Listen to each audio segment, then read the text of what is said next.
Are we doing?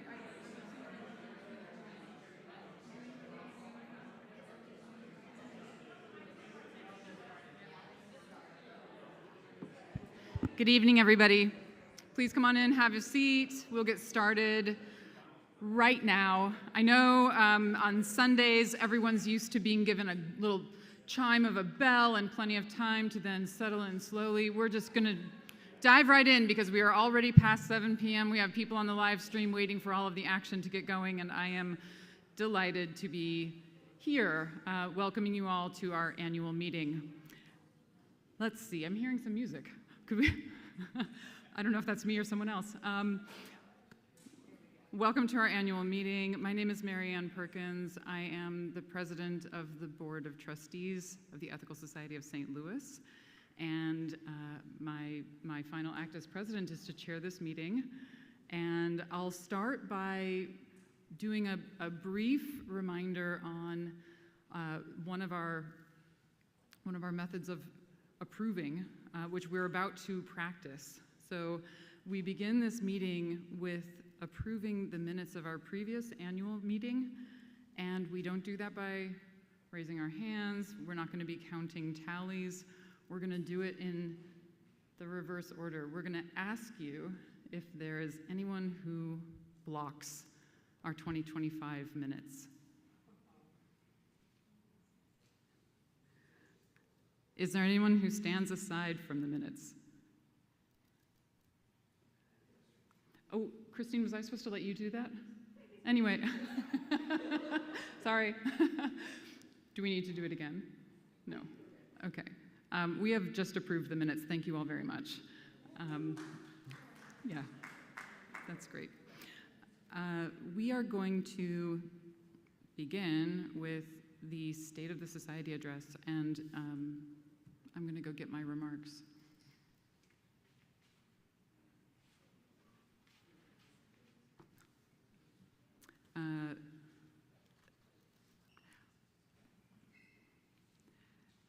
It's not that easy to sum up the state of the society. That's a tall order, and I simplified the task by deciding to give an update on where we stand with our board goals. And this is a little bit of a repetition of what we've done in recent forums where we've highlighted where things stand with the goals we set for ourselves for this fiscal year. There were 3 of them. We began this year with a mandate from the previous annual meeting to assess our relationship with the AEU and come to a determination about our affiliation and whether we would continue to pay apportionment. For some of you, you may not know that every member of the Ethical Society is a member of the American Ethical Union, and that body has a role in cultivating ethical societies all over the United States.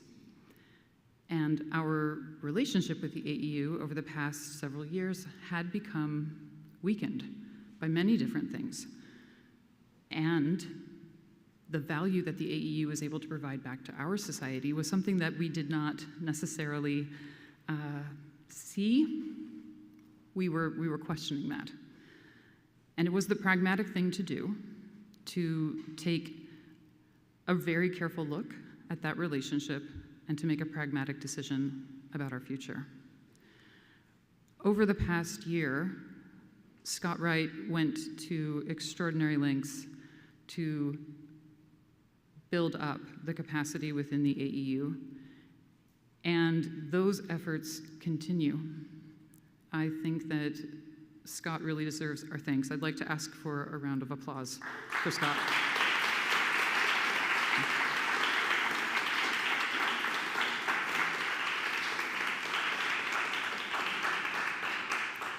It was in part because of that work and the work of many others, and I'm not trying to overlook anyone else's contributions because we have many dedicated members who have contributed to the progress that the AEU has been able to make this year. It was because of that and other factors as well that led to the vote of our board to retain our AEU affiliation. We are still concerned about that relationship going forward, and the AEU itself is in a process of perhaps altering the way they calculate apportionment. We don't, I think I'm correct in saying we don't have a finish line on that process yet. I'm getting a thumbs up from the back. That is ongoing, but we have added a line item to our budget this year to provide half of our apportionment, or a portion of our previous apportionment. That's it for that goal. We also had the opportunity this year to think about strategic planning, and the pattern in our society had been to conduct a new strategic planning exercise every 5 years. Those 5 years came up due last year, and for reasons that had not changed by this year, last year we chose to delay. It felt wrong to go ahead with a 5-year strategic planning process at this point, and it also felt wrong to not plan. And it took time, when I was new in this role, to consider what other alternatives we might have. And at that time, I remember talking often with Claire and with Rachel about the need for a strategic plan, but also the obstacles really were that doing a 5-year strategic plan at this moment felt a little too lofty. So I was very pleased that we were able to come to an agreement around a 2-year strategic planning process that would allow us some direction in the immediate term without putting a lot of effort into trying to formalize something that was very likely to encounter the same kinds of changes that prevented us from fully implementing the previous strategic plan. So I would like to thank our strategic planning task force for the work that they've done so far. We do not have the document yet to share. We also knew that we were unlikely to have that by this date. But if I could, please have another round of applause for the strategic planning task force.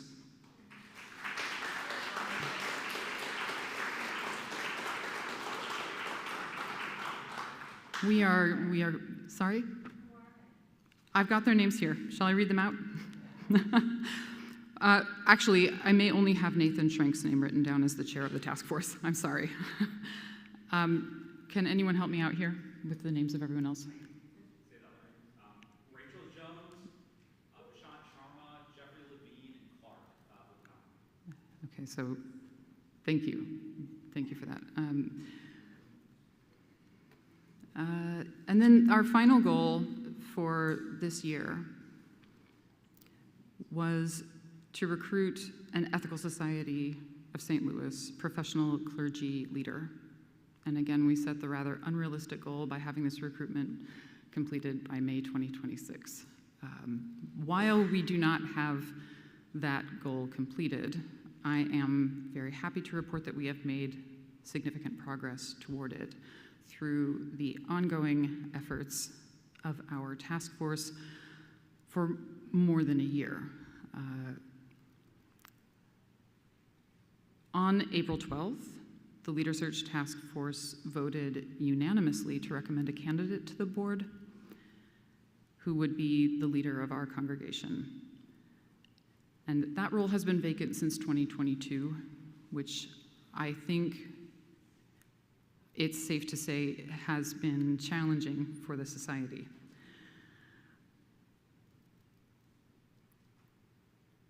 The candidates' application materials, the task force provided everything that they had gathered to us: resume, cover letter, references, a selection of platform presentations, and they also shared the notes from their own interview. The initial response among the trustees was varied, and over time, as we got to know the candidate better through our own interview with them on April 20th, our views increasingly aligned with that of the task force.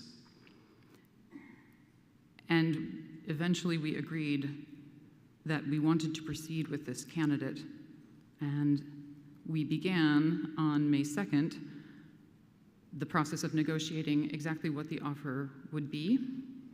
I should change that. I should restate. On May 2nd, the board agreed among ourselves about exactly what the offer would be, and then we began the process of negotiating with the candidate to come to a conclusion. That process successfully concluded on May 17th.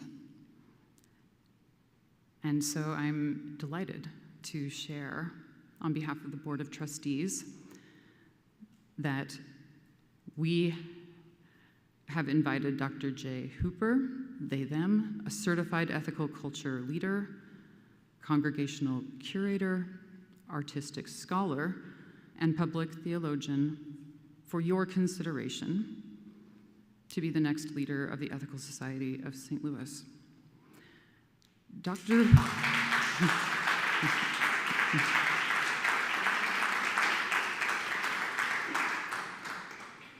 Dr. Hooper's experience in our movement spans several ethical societies as well as Unitarian Universalist congregations, where they consulted and took on leadership roles. They regard congregations as one of the first spaces where we learn how to reflect, deepen, and expand our capacity to care for ourselves and others. As a clergy leader, Dr. Hooper intentionally nurtures communities through the values of ethical culture and ethical humanism. They are passionate about guiding ministers, teachers, and organizations into new ways of becoming, noting that in these times, congregations must see themselves as catalysts of creative change.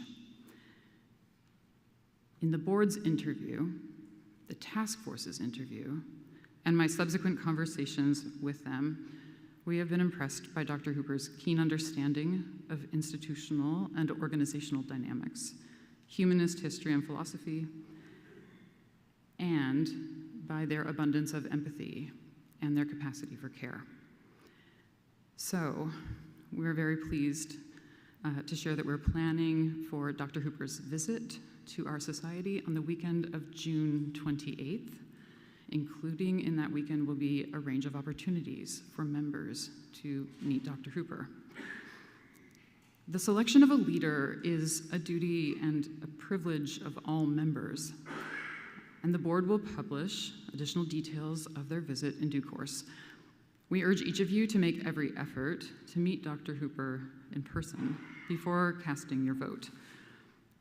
So thank you all for your care for this society, for your attention to how we are led, and we look forward to your participation in these activities that culminate our leader search. That is our report on our board goals. While I feel like that is a good encapsulation of the state of the society, I think it's important to note that the board has done so much more than pursue those goals in this past year. Some of you are well aware of those other activities, but I want to just congratulate the board for working through some important firsts in this past year. We conducted the performance evaluations of our executive directors. That was a first for the board, and it took some creative thinking. It took a lot of willingness to go through the archives and try and adapt what had been done in the past to the circumstance we find ourselves in now. We had to grapple with ongoing change, with trustees leaving the board and needing to fill spaces mid-year. This is always something that, as a board, we need to allow it. We need to allow people to roll off when they need to roll off and be replaced when the time comes. And I'm just very thankful for the support of the other trustees as we adapted to changing circumstances. I personally went from a very flexible job to a job with no flexibility during my time as board president. And I am very thankful for the way the other trustees accommodated those changes in my life.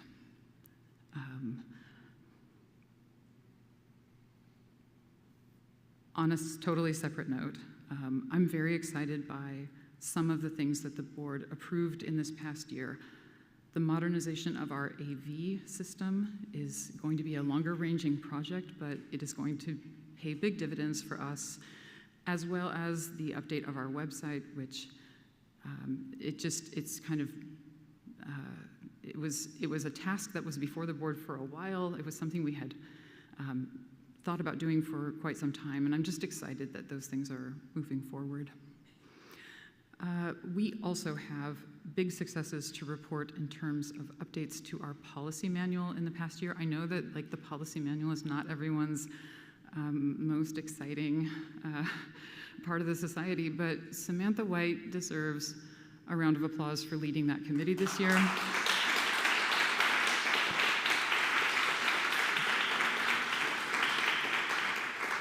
And for seeing to it that we now have a more robust conflict resolution, grievance resolution procedure, as well as our data security retention and secure destruction policy. These were really big missing pieces for us, and it is important that we were able to update them. So thank you all for your patience, for your support over the past year. I have truly loved serving as president. I was telling someone not long ago that the nice thing about being the president is you don't have to wonder what the president is thinking. And if I had not been in this role, I wouldn't know that it's actually much harder to be a trustee than to be a president. And maybe that is because I had such excellent trustees around me. I really did, and I just thank them and thank each of you for your support over this past year. That concludes my State of the Society address. The next item on our agenda, we will have a slight departure from what's printed. We're going to invite Claire Alexander and Rachel Jones to present in tandem.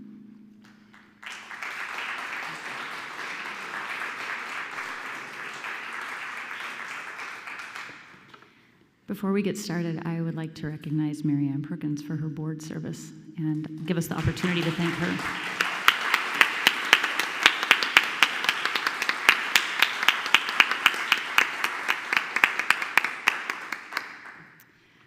I'm Rachel Jones. I am the Executive Director of Finance and Operations.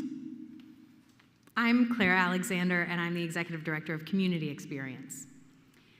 And in honor and recognition of the reality that nearly all of our work is accomplished through collaboration with mission advancement as a shared orientation point, we've chosen to report to you together as your ministry team leadership. You can read details about the successes and challenges we have faced in our individual roles. You can find that in your annual reports. You can find that in our monthly reports on our website. And we will give a high-level overview of progress towards our current ministry team goals in just a few minutes, but we'd like to begin with something else.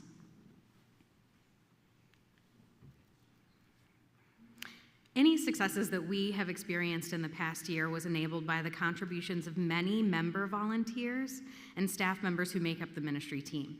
We would like to recognize those people now.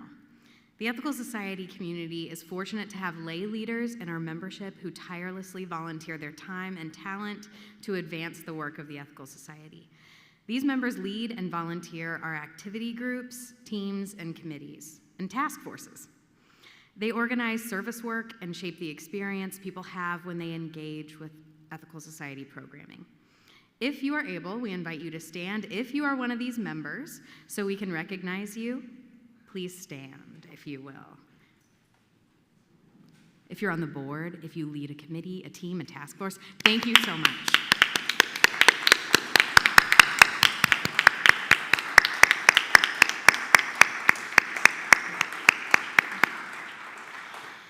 Thank you, and there are more that are not in this room today. Thank you for all the head, the heart, and the hands that you invest in our community. The success that the ministry team has enjoyed this year is also due to the contributions of our staff, some of whose work happens effectively and visibly to our members and visitors. As creative director and ethical culture leader, Louise Jett is our most senior staff member, leading with unbridled and infectious compassion for and commitment to the values of ethical culture. She models authenticity and consistently delivers beautiful, intentional, high-quality work. We appreciate deeply that she is the voice of the Ethical Society in the digital realm, and we are honored to have her standing here in our auditorium from time to time as an ethical culture leader. Thank you, Louise.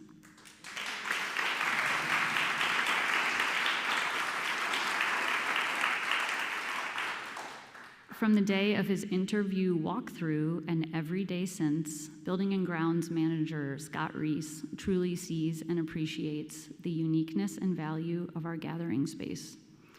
If I had to guess his work mantra, it would be show up and make things better. He is relentlessly curious and kind, ready to take on nearly any task, and he is an absolute joy to work with every day. Thank you, Scott.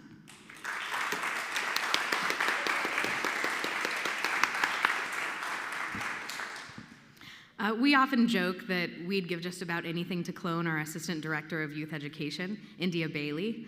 India is passionate about our people and programs.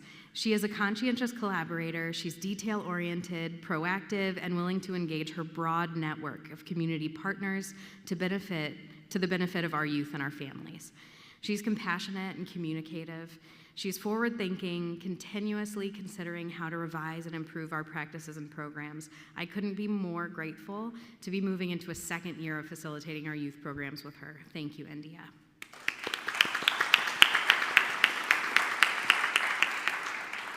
And our teaching staff is interesting and interested.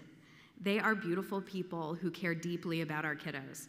They are dedicated, reliable, highly qualified, and fun. Our staff and membership are fortunate to have Carmi, Alyssa, Jill, Tamara, Miller, and Ursa investing in our youth every Sunday. Thanks to all of our youth staff.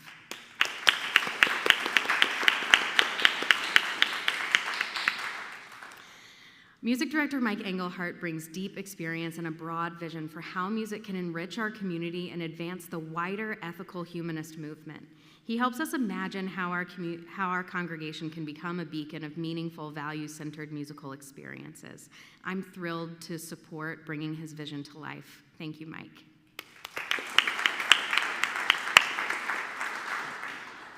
Along with Mike, Bear Wade has brought deep creative experience and vision, and an insistence on excellence that has driven our team to think big about what it can feel like to experience our space remotely or sitting here in the seats.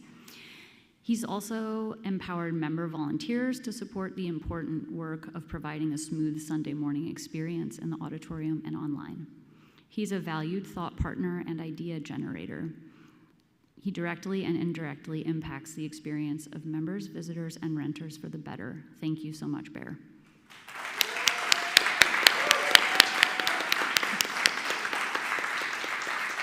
Sandy Sansing is our newest team member, and as an AV tech, he's already demonstrating the technical proficiency and genuine care for people and their experience as renters that will make the Ethical Society a sought-after space in the St. Louis venue landscape. Thank you, Sandy. And what would a Sunday morning at the Ethical Society be without tasty coffee, tea, and hot chocolate, and the warm smile of Carl Bellers? Carl is thoughtful, kind, genuinely curious about people, and an excellent communicator. We are so grateful for his consistent presence and for his contributions to making Sunday morning perky and welcoming. Thank you, Carl. And finally, you might not know it, but the ministry team includes 6 people who support rentals and community events at the Ethical Society of St. Louis on our event staff. This team ensures that people who enter our building for special events and rentals, many of them for the first time, feel welcomed and cared for. They also accept accountability for the care of our beautiful space during those times. Thank you, Allie, Audra, Sharon, Nellie, Porter, and Trish.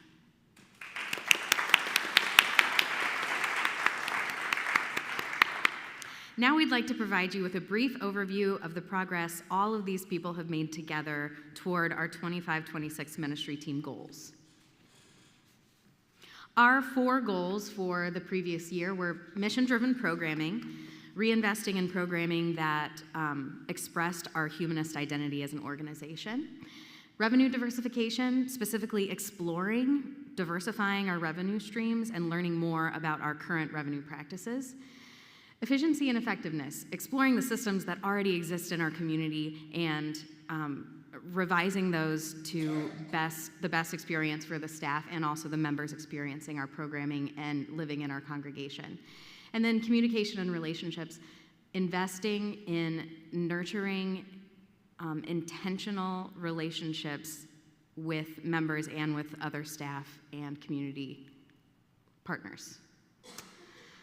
Our 3 objectives inside of mission-driven programming were to design 3 programmatic series that were deeply rooted in our ethical humanist identity, and to build resources so that the lay leaders who are developing that programming and also the audiences that come into our space are learning about and deeply connecting with humanist ideas. We wanted to develop promotional materials and market in a strategic and intentional way to our own community and also to the external community. We wanted to make opportunities for our lay leaders to collaborate on our mission-driven programming. So providing resources that help our lay leaders create programming that is in alignment with what we're experiencing on our Sunday mornings through these programming series. These were all done in collaboration with so many parties. Like we said earlier, lay leaders and the people who are serving on all those committees and task forces and teams, those people are all contributing to this all the time, as well as our staff tirelessly working toward a beautiful vision for living our values. Our second goal, as Claire mentioned earlier, had to do with revenue diversification. And this was a year where we were seeking information. We were trying to look, for example, at what our current revenue streams are is pretty straightforward. Comparables was a little bit, took a little more effort. And with the support of the newly founded Stewardship Committee, they were able to survey local congregations and other ethical societies to kind of help position ourselves relative to other organizations to help us understand if the pledge income we're getting is comparable. So there was some interesting research there, and if you would like to know more, you should reach out to the Stewardship Committee. We also wanted to better understand our IRS statuses as 501c3 and religious institutions and what that would allow us and not allow us to do specifically in the context of venue rentals. So we have gathered important information on that will position us to meet our rental income goals for the 26-27 year. We also wanted to identify 3 or more new or adjusted revenue sources. And this was a lot of fun because we saw a lot of opportunity, which will be reflected in the operating budget draft, which we'll talk about later. Oh, that's still me. Our third goal had to do with improving efficiency and effectiveness. This was also very enjoyable because, as you know, I succeeded someone who had been in their role for 27 years, and there were many processes that worked very well for that individual, and they were also there were opportunities to adjust those to work with our team, a lot of which works remotely. We have software which now exists in the cloud. We had opportunities for integration, so we had a lot of quick wins. And I want to add that we were guided by the ministry team because they knew so well what their experience was. All we had to do was ask, where are your friction points? How can we help you? And right away, they were ready to say, here's where I'm spinning my wheels. Here's where this isn't working. So it was helpful, greatly helpful, all of their input. Thank you again to those folks.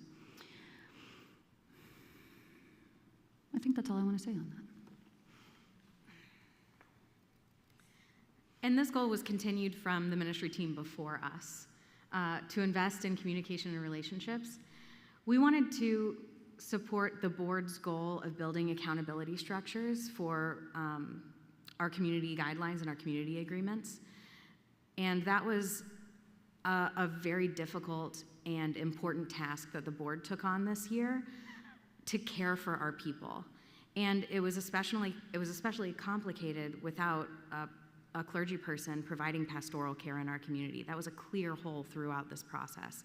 So I want to give special props to the board for building protocol for this, and we were happy to support that.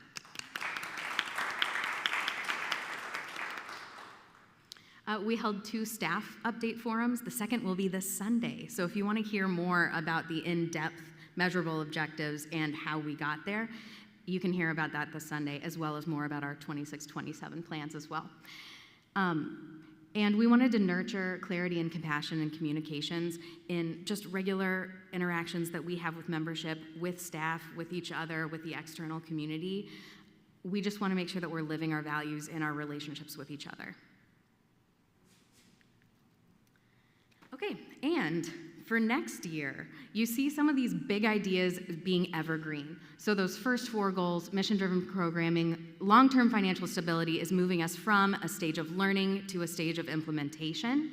Efficiency and effectiveness, this is continual work for us, especially in really our 2.5 years of these roles. And bringing on new staff members.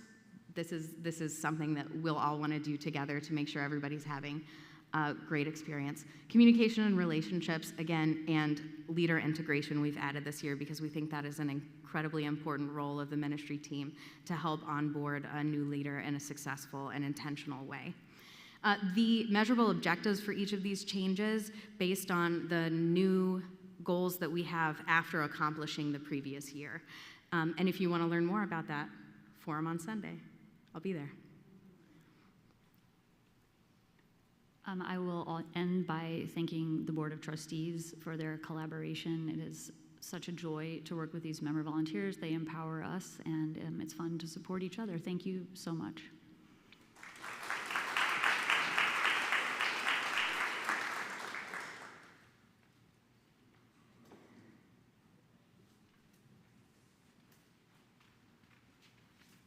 Thank you so much.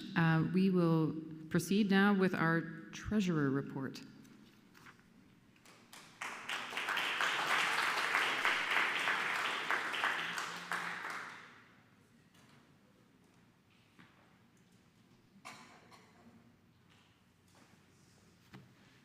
So as you can see in the annual report, a good part of the pages are devoted to our budget for the upcoming year and some history on our financial situation over the last several years. I'm not going to read that to you, but I will answer any questions that might come up. It's pretty well understood that our budget for the upcoming year is by far the largest amount that we've decided to spend in the history of the organization. And of course, the main reason is that we're on the verge of hiring a new leader, and this person is going to have a substantial compensation. So there were several ways of meeting the expenses with income that some of which are not expected to be available after this year, and so the board is going to appoint a task force to come up with ways to ensure the financial stability of the organization going forward, which will probably include ideas on how to increase income, pledges or otherwise, and perhaps reduce expenses, but that all remains to be seen. I do expect to be serving as a member of that task force, and I expect it'll be formed within the next month or so. So one other thing that I keep track of is the people that have donated via bequest to the society after they die. And since I've been on the finance committee, starting in the year 2004, there have been 22 of these that at least amounted to $10,000, and the total is in excess of $2 million. So we have a lot of very generous former members who have allowed us to maintain a strong financial position. There was no such bequest this year, but we did have an anonymous member that gave us an extra $100,000, and a portion of that was used by the board to improve the website, and quite a bit of it is still remaining to be used in some other manner that the board will decide. So my role is really to be the primary financial advisor to the board and any other group of the society that needs to talk about finances. I don't actually have a vote, although I'm an officer of the society. I'm not on the board, so I don't have a vote. With that, I'll entertain any questions that people might have regarding the budget or the financial position of the society.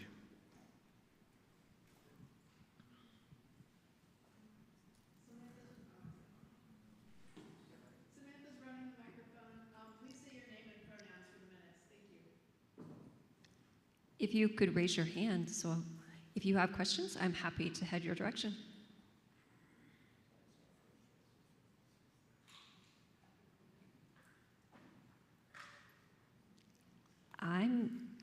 I have a question. I was going to say, this is shocking. Pronouns and name, please. Hi, Crystal White, she, her. Don't you hate it when someone says they have a question, but really they have a gratitude statement to the board and to the staff and the volunteers for putting together such a comprehensive budget? I think it's really exciting what we'll be leaning into in this upcoming year. Thank you.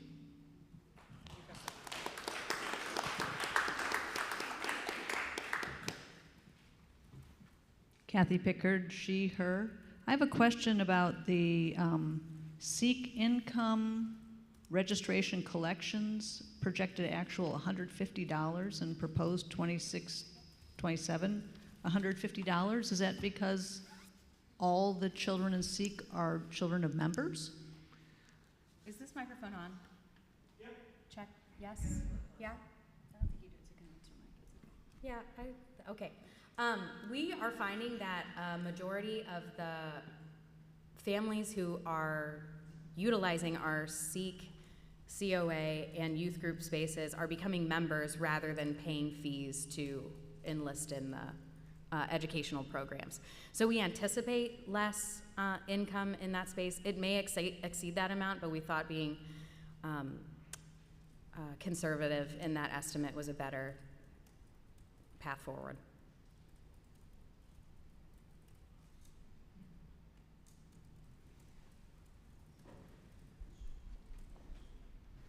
Hi, Kit Rogers, she, her. Steve, do you still have some sort of oversight over the nursery school budget?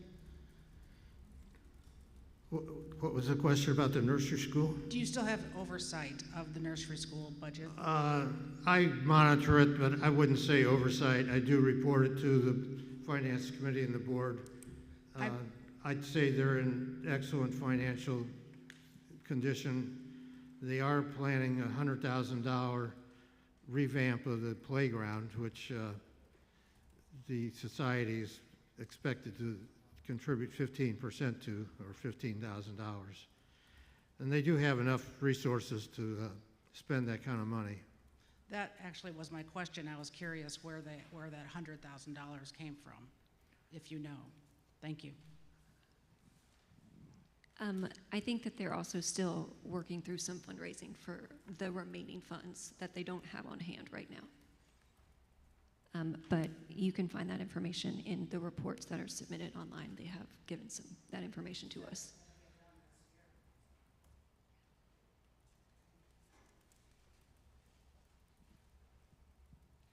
Gene Bertram, he, him. Steve, this is a curiosity question and by no means a criticism. Did I understand you to say you have been involved in the finances for 12 years? Well, I joined the Finance Committee in 2004. I've been the treasurer since 2006. You can do the math. No, I'm not going to do the math.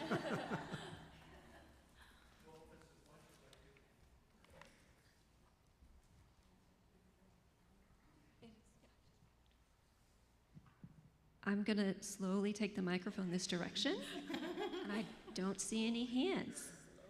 Thank you all.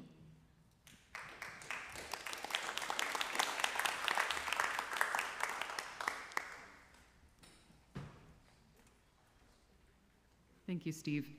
We are now up to our proposed budget for the fiscal year 26-27, presented by Rachel and Clark.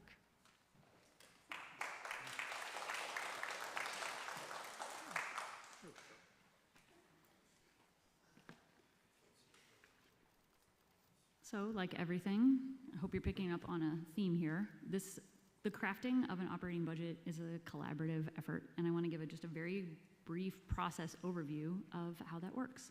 So, starting in December, I start mentioning to the ministry team staff and lay leaders, hey, you might want to start thinking about what you might want to do next year, and I get more and more persistent with those inquiries in January. I provide them with an update on their year spending to date, and we start having conversations about their vision for the coming year. And they ultimately provide me with requests. Steve, by the way, thank you, Steve, so much for your service. I love working with you.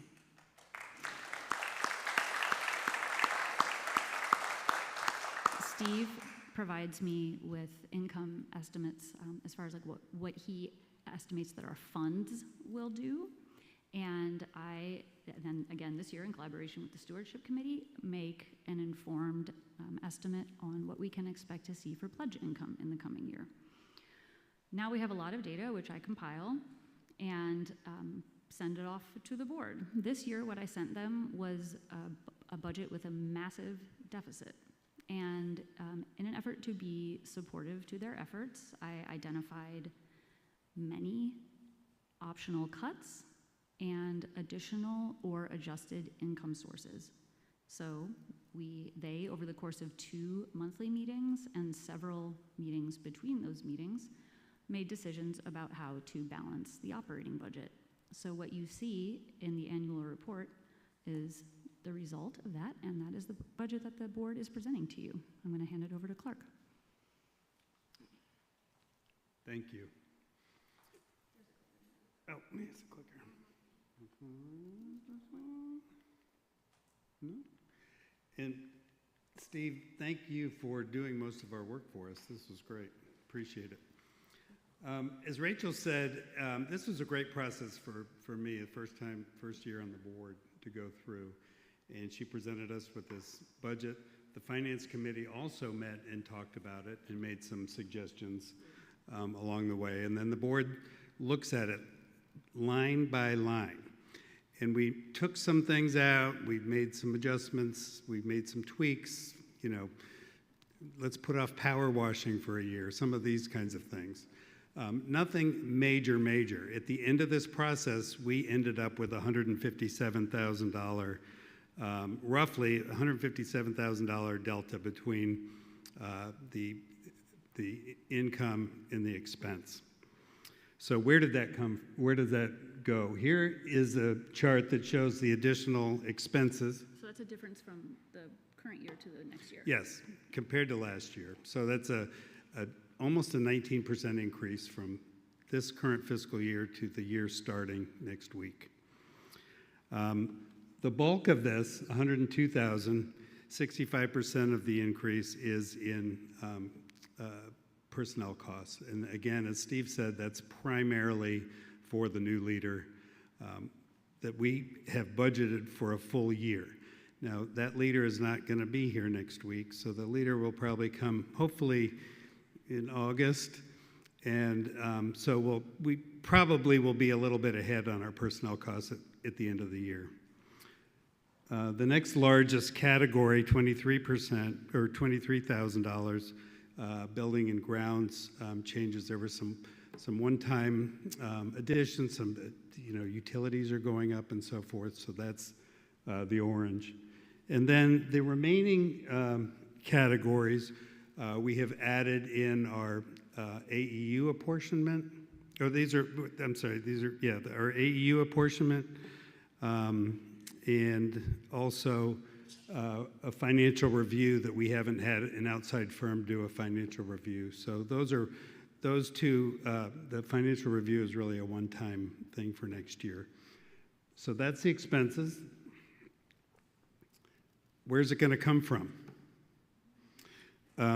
98,000, and Steve mentioned some of these are one-time buckets of money that we have to balance the budget for next year. There are some other buckets, that are available possibly, but that's what the task force will be working on. The biggest bucket here for where it's coming from, $98,000, the bulk of this, or that's about 62%, is from past surpluses that have been sitting there. 24-25 year had a large surplus. We had no leader. That surplus has never been allocated. We also had some very, very generous donations from members for our matching gift funds, which are to pay for leader compensation this year. So that's where that blue section, which is past campaigns and surpluses. The orange, we increased our draw from the Stuckenberg Program and Development Fund from 4% to 5%. So that gives us an additional $42,000 for next year's budget. And then rentals and miscellaneous make up the bulk of that. So as we said, as Steve said, as Rachel said, as I've said, we have put together a balanced budget, which is a 19% increase over this year's budget for next year. And what we will be putting together, and the board has approved the formation of a budget forecasting task force to spend really the first 6 months of this coming up fiscal year, so June through the end of the year, to really look at how can we make this a sustainable budget? How can this not be a one-time thing? How can we fund all the things that our members say that we want? How can we do that for the next year, 2, 3 years? So that's going to be one of our main goals as a board in this upcoming year. I don't know if there are any additional questions after Steve's presentation, but if there are any specific questions about the budget, let us know. Otherwise, thank you very much. Okay, thank you.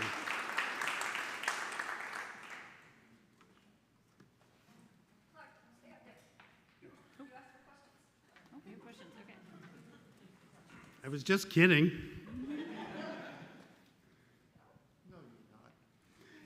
Hey, it's the other half of Superman. Okay. What are you going to do if you... Okay. Kent. Yeah. What are you going to do if you can't come up with the funds for the second and third year? That's my great apprehension about voting for this. Well, I mean, we're going to have to put together a balanced budget for next year. I mean, we're not going to come forward next year with a deficit budget. But how will that affect the contract that you're proposing to Dr. Hooper? Well, I don't think it's going to affect Dr. Hooper's contract. There might be some other, things that we might have to do here. Yes. I can say we have used several one-time income sources this year to balance the budget, and we have not exhausted our one-time income sources. We will go into the coming fiscal year with this option to exercise again. And I think that one option that we should remember is there for us is we increased our draw from the Stuckenberg Fund by 1% this year. We can elect to withdraw more from that fund in the future. Now, taking more money out of the funds and using one-time sources is a way to close that gap without cutting any costs. We may decide that we prefer to cut costs rather than to use those assets, but that really will be the work of that task force. It will be thoughtful, and it will not be done in any kind of rush, and certainly not done in a vacuum. I think I understand Clark's intentions on that, for it to be a process that is participatory and that is well known to the members. And in full transparency, Kent, I was not a fan of passing a budget without this task force being formed, because their charge, and I have the charge of that task force, is to answer that very question. We can't answer that necessarily today. They will be looking in depth at how are we bringing in money, what are our other opportunities to bring in money to align with our mission. So that's going to be a lot of work for a task force. Fortunately, we don't have to spend time looking for a leader next year, and we can spend it on working on a task on finances. That's true. Jim. No, this is Jim first. Sorry. I have a question. It seems like one of the obvious ways to increase the budget is to grow the headcount in this institution. Are you planning for that next year? I mean, do we have wait till my closing remarks tonight. Okay. For the last thing. Okay. I am all about growth. I'm a patient person. I am all about growth, and wait for that. Stick around for the good part. Jim Rhodes, he, him, and I think Jim just asked my same question. I was curious about the budget in terms that the projected contributions is actually down by close to $19,000, and that seems a bit odd to me. We're not expecting that to at least be the same as it was this past year? Go ahead. You're talking member contributions? Okay. So thanks for that question, Jim. I arrived at that by looking at actual giving, not budgeted giving, but actual giving. And over the last few years, members have contributed right around $330,000. So it didn't seem wise to me to make a lofty goal that they would contribute another 20 or 30 just to close the gap of the budget.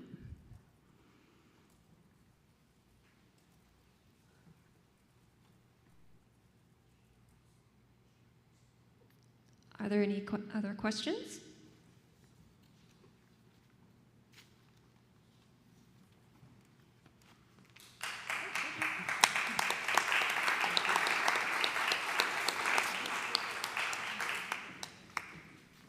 Thank you so much, Rachel and Clark. And we are moving right along at a very fast clip. Next on our agenda, we have Andy Jackson with the Nominating Committee report.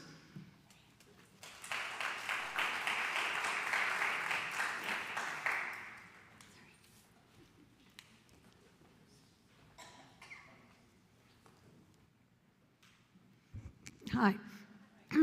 Well, the nominating committee consisted of me and Jamie Frazier and Paula Bertram, and Samantha White initially was the board representative, and then at a certain point, Samantha withdrew because we were considering nominating Crystal White.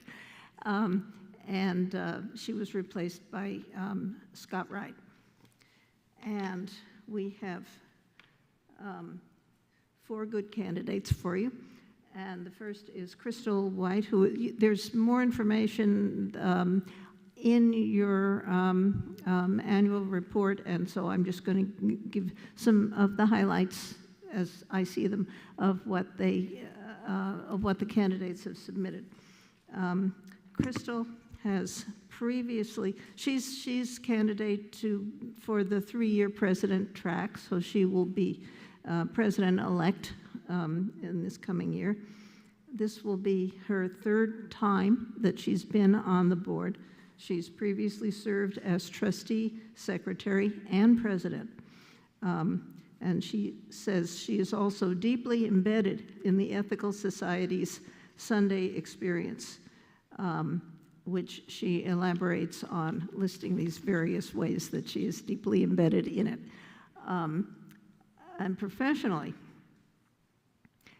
she's shown her competence in these diverse fields: history teacher, math teacher, software engineer, and business analyst, always guided by a commitment to learning and service. Kathy Schrank is already on the board. She's completing a 1-year term that was the first year of Chris Lacoste's term. And so she's now running for a 2-year term, which is the remainder of Chris Lacoste's 3-year term. Kathy has been a member of the Ethical Society for 10 or 11 years, I'm not sure which. She grew up in the Chicago area and lived in the San Francisco area and moved to St. Louis in 2013. All 3 of her children have gone through the SEEK program. Her husband, Nathan, has also served on the board and continues to serve the society in many capacities. She's a writer and also has a number of hobbies that all look like really fun.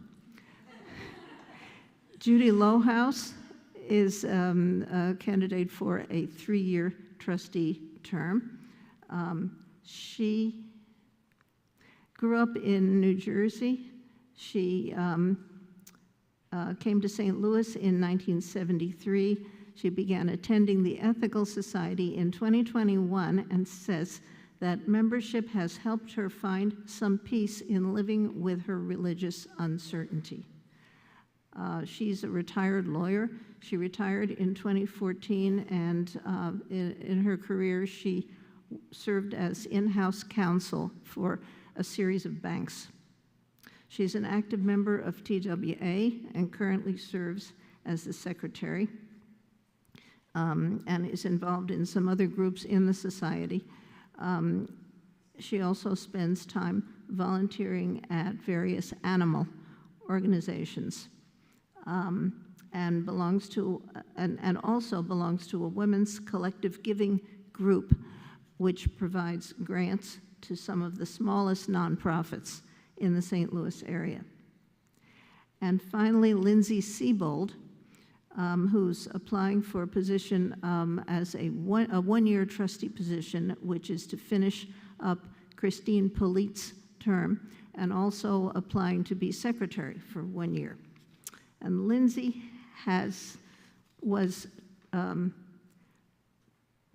she's been a member of Ethical for 3 years, and finds it a welcoming and thoughtful community. She was trained in graphic design, but wanted to find a more meaningful and impactful career as she perceived it. And so she went into the medical field, where she's involved in management and has been doing that for 12 years, over 12 years. And in addition, she likes to renovate and restore rental properties. And she's engaged in community advocacy, including efforts to raise awareness about the impact of large-scale local data center developments. And I think I may have said this, she's been a member of Ethical for 3 years. And there you have it.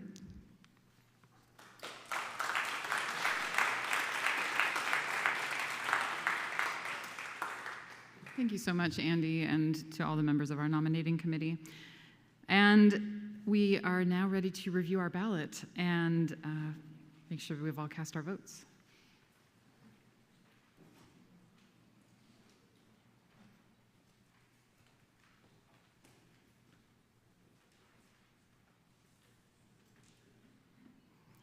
Thank you all for being here. If you couldn't tell, we've definitely met our quorum, so thank you for doing your part to represent the society. We have 5 measures on the ballot to be voted on. Each of those measures has the option to vote yes, to vote no, or to abstain. As Andy so ably told us, we have 4 trustee positions: Crystal White, Judy Lohaus, Kathy Schrenk, and Lindsay Seibold. And then we have the budget. There is a QR code on the screen. And then if for some reason you struggle with the QR code, there's a bit.ly that is case sensitive if you type that in. We're going to spend this time voting on those 5 measures.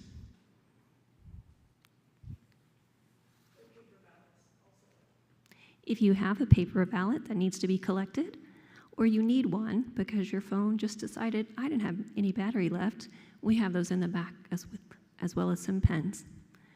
And Scott and Larry are official ballot counters, so if you can make sure that they have any paper ballots that you currently have completed. Thank you so much. You do need to sign your paper ballots, just as a reminder.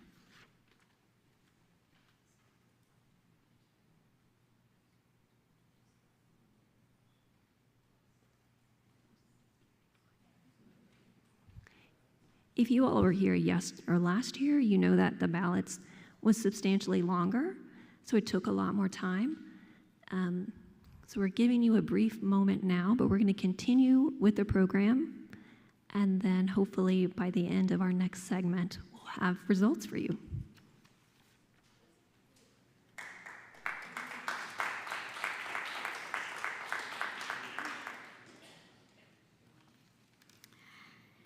It is my pleasure to recognize our new members from the 25-26 year. Yeah, woohoo! In your printed reports, you may not see the new members from April and May reflected, but in the slides you will. We are ending the year with 36 new members continuing on with us.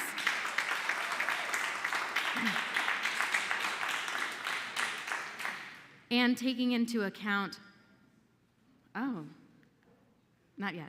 And taking into account our non-renewing or our deceased members, this year and last year had the highest net growth of membership since 2014.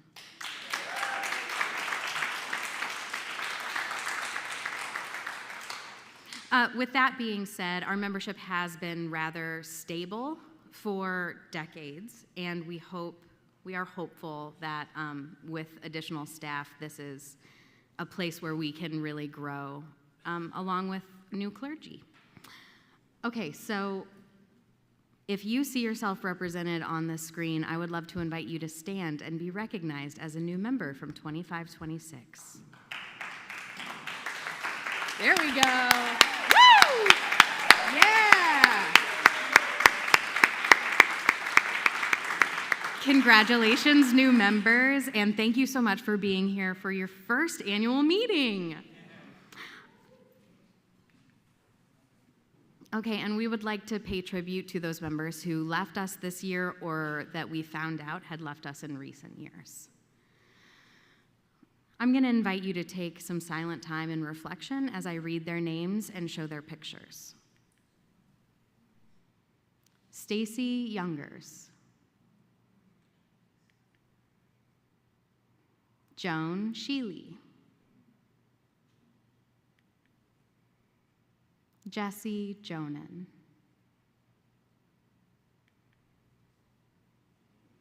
Elliot Chubb.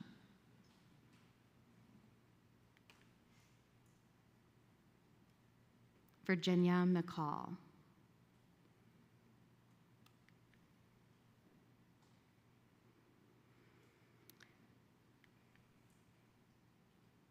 Dorothea Bruschke.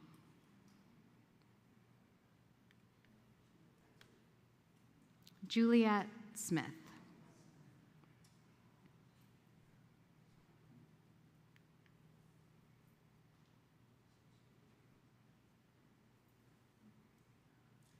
Thank you for remembering these members of our community.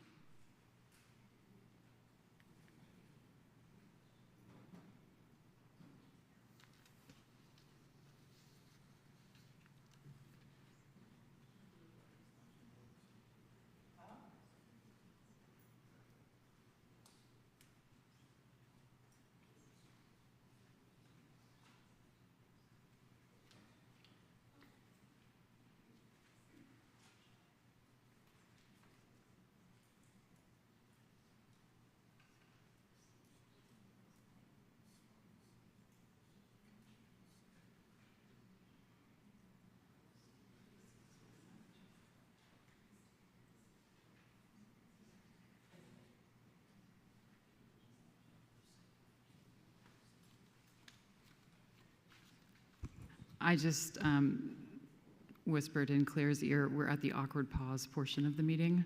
I think last year we had Jeopardy music playing during this part where we're tallying the votes and there's really no program to share. There is a slideshow that was prepared in advance that they're working on in the booth right now. And we'll get there. But thank you all for your patience. As soon as we have results to provide, we will provide them.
Just a heads up, it will be at least 10 more minutes before we have our results to read for you. So 10 minutes.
So, you all might remember, apparently, a long, long time ago in a land right in this building, they used to do dinner on this night.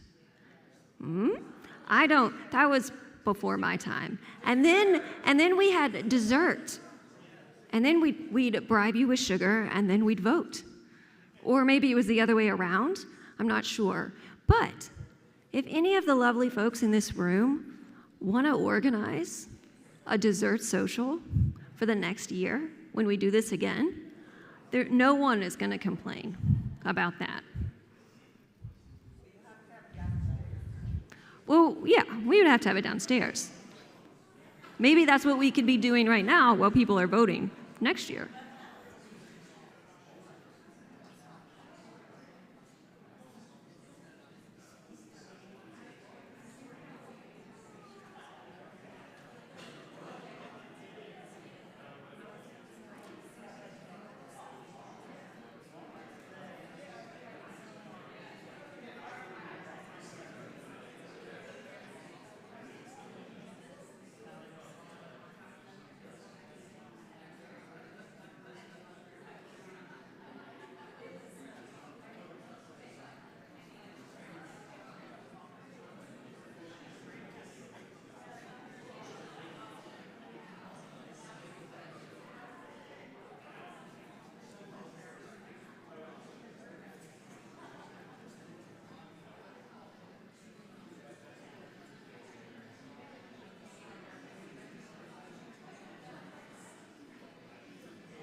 If you can hear me and you're not in this room, we're ready to announce the results, so please return.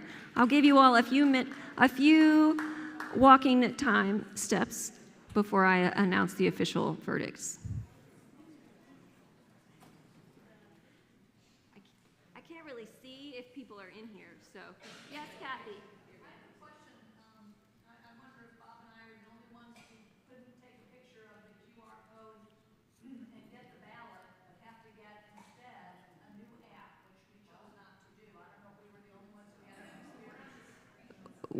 So I will share that the QR code that was on the paper ballot was inaccurate, but the one that was shown on the screen should have worked, and I apologize. I should have stressed that, but it didn't occur to me in the moment. I apologize.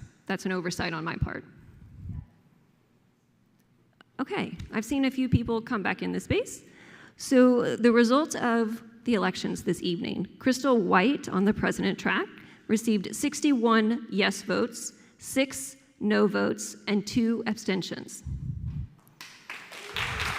Congratulations on your president-elect track, Crystal. Judy received 67 yes votes, 0 no votes, and 2 abstentions. Congratulations on your nomination. Kathy Shrink received 64 yes votes, 4 no votes, and 1 abstention. Congratulations, Kathy. Lindsay received 66 yes votes, 1 no vote, and 2 abstentions.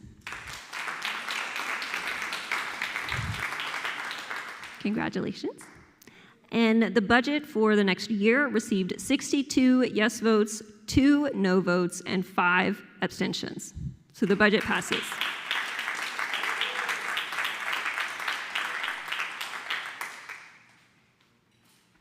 Thank you so much to the membership. Also, thank you, Samantha, for reading the results out. Thank you to the folks in the back who are counting for us. And yeah, we're very happy to be at this point in the program. It's my pleasure to introduce your new board members. If you could please wave or stand up. Crystal White.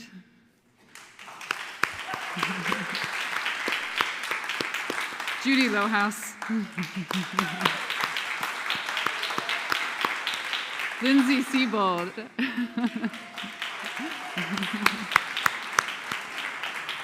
And Kathy Schrenk is not with us this evening, but we'll give her a round of applause anyway. Excellent. I'm very happy to now welcome Clark to the stage to give the new president's address.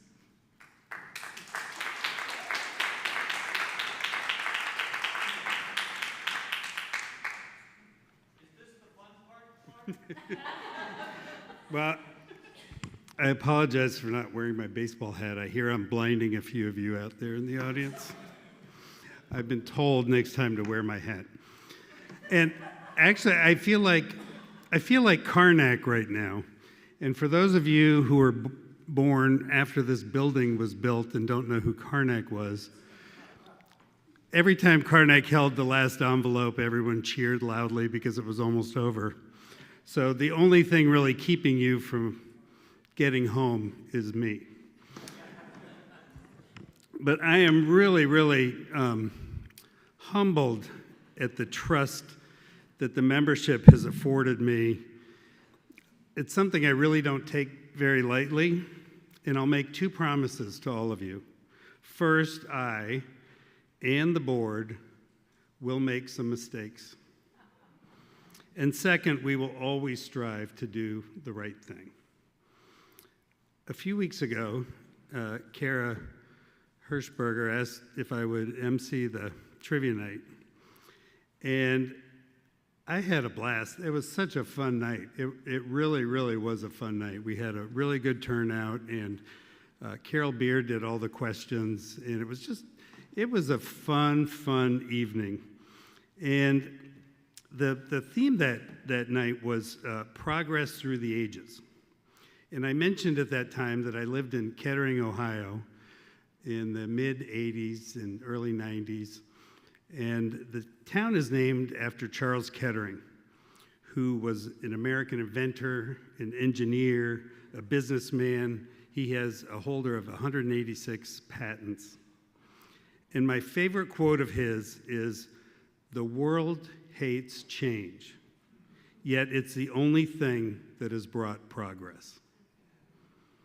It really hit home to me that if we aren't going to change, we're not going to move forward and progress.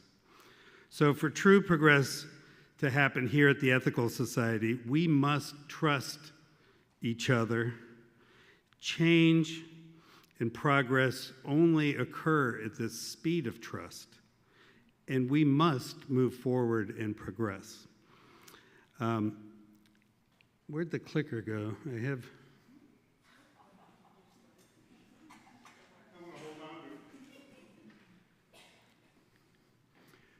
I have some thank yous that have to be said out loud. First of all, the members. Without members, we don't exist. I mean, that's a fact. We might have a nice building, and we might have a very large bank account, but we wouldn't have a society. And teams and committees and groups and forums and events are the way that we get to know each other on a deeper level. They are so important to get involved with, not just to show up here on a Sunday, but find what you like and get involved. This past year, I have had the fortune of getting to know people on a deeper level, and that's where trust begins in Jim Rhodes' Social Justice Book Club. Great group of people. I love them. The Platform Speakers Team, the Stewardship Committee, Finance Committee, the Strategic Planning Task Force, the Good Deeds Team, one-on-one meetings I've had with congregants. Sometimes it's 2-on-1, and occasionally it's 3-on-1, but those happen, and those are a good way to get to know people. And forums, especially the CAN forums and the contraceptive packing kit days. What a great way to get to know people on a deeper level. So my point is, show up and get involved, get to know someone new. That's where we develop that trust in the relationships that we need to move forward. Secondly, our executive directors rock.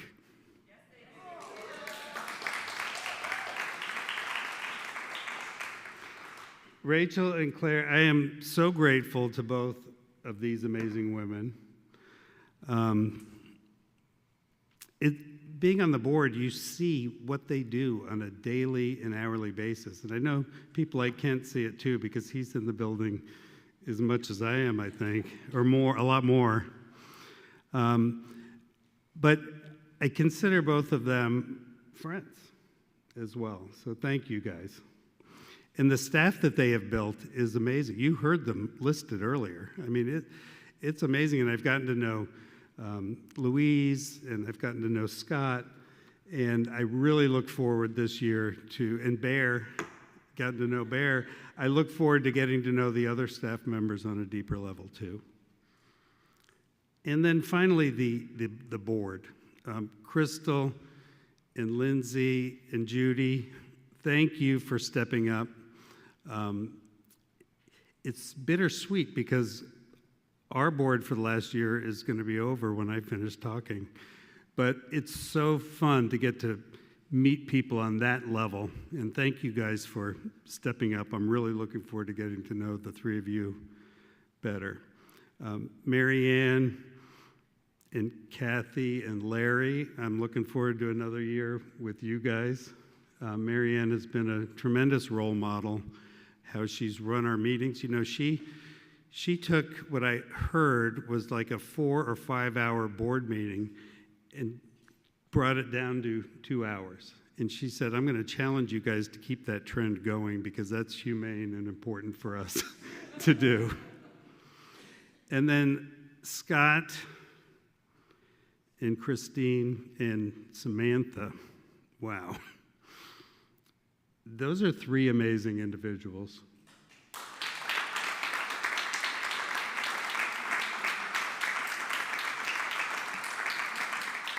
They give so much, and they're so selfless of their time and energy and deep thoughts and care for this place.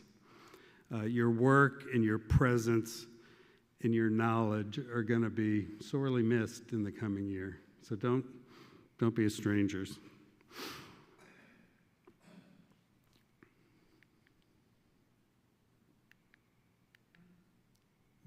Okay, thank you. All right, I'm going to wrap up here. Last summer, go ahead, clear, clap. I gave the opening words last summer, and I talked about my discernment when the nominating committee called me to accept this position or not. And I had some concerns. We didn't have a ministry team leader. our relationship with the AEU, our growth, and our budget. I look at all of those as opportunities, tremendous opportunities for us. And it's going to be a fun year. So Lindsay and Judy and Crystal, hold on. We got some work ahead, but it's going to be fun because these really are opportunities to keep us going forward. All right, here's my challenge. What the heck are these numbers? Anyone have an idea? 2.8 million is the population of the St. Louis metropolitan area. 2.212 million are the people over 18 that are eligible members. We have 321, or 0.02% of the population are members of the Ethical Society. I'm sort of embarrassed by that. So last Friday night it began. Joe Corrigan and I happened to be on the Metrolink at the same time in the same seat, and we started I know that's a bad word, but we started evangelizing to people around us. And I talked to a guy all the way down to the Cardinal game, and he talked to another guy all the way on the way back about what this place is all about. So that's our challenge. That is a very doable challenge. We heard this past week at Platform that, that our pool of people is growing. So we should be growing, right?